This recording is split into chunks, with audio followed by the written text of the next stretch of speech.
Wonderful SR ક્રિએશનમાં આપ સર્વેનું સ્વાગત છે.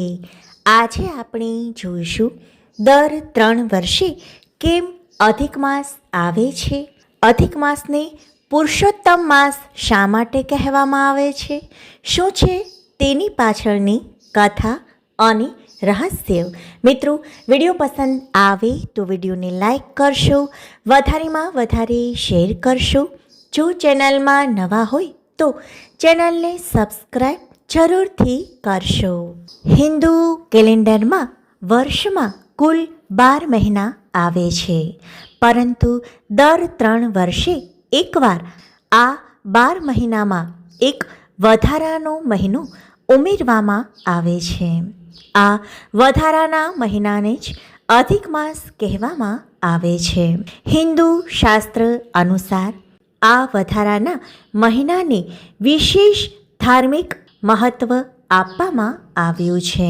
પુરુષોત્તમ માસને મલમાસ કહેવામાં આવે છે.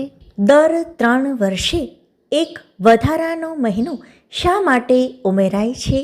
આ વધારાના મહિનાને આપણે અધિક માસ કહીએ છીએ.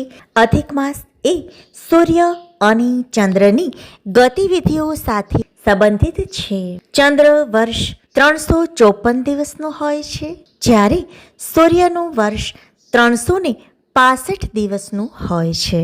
પરિણામે દર વર્ષે ચંદ્રવર્ષ અને સૂર્યવર્ષ વચ્ચે 11 દિવસનું તફાવત જોવા મળે છે.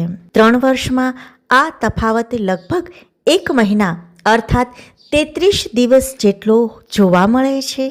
આ તફાવતને સંતુલિત રાખવા માટે દર 3જા વર્ષે એક વધારાનો મહિનો ઉમેરવામાં આવે છે, જેને આપણે અધિક માસ અથવા તો પુરુષોત્તમ માસ તરીકે ઓળખીએ છીએ.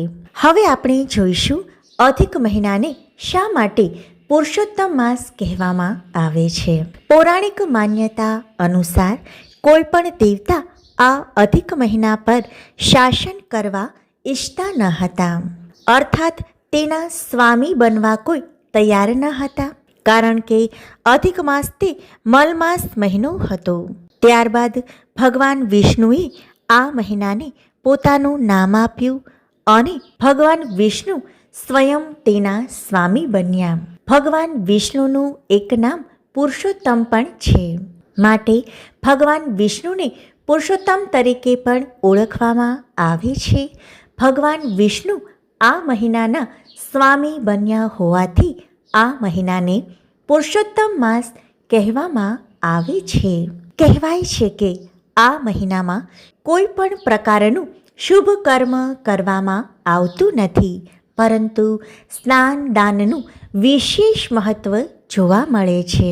ગરીબોને અન્નદાન વસ્ત્રદાન અવશ્ય કરવું જોઈએ. મંદિરમાં જઈને દીપદાન અવશ્ય કરવું જોઈએ. ઓમ નમો ભગવતે વાસુદેવાય નમઃ મંત્રનો સતત જાપ કરવો જોઈએ. કાંઠા ગોરમાની પૂજા કરીને જીવનને ધન્ય બનાવવું જોઈએ.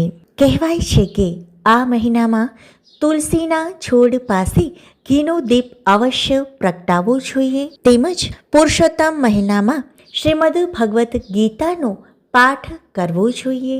ગરુડ પુરાણ વાંચવું જોઈએ અને પવિત્ર નદીમાં સ્નાન કરવું જોઈએ. આમ સ્નાન દાનના મહિમાથી યુક્ત આ પુરુષોત્તમ માસ દર 3 વર્ષે આવે છે. મિત્રો, આશા રાખું છું કે તમને માહિતી ચોક્કસથી મળી હશે.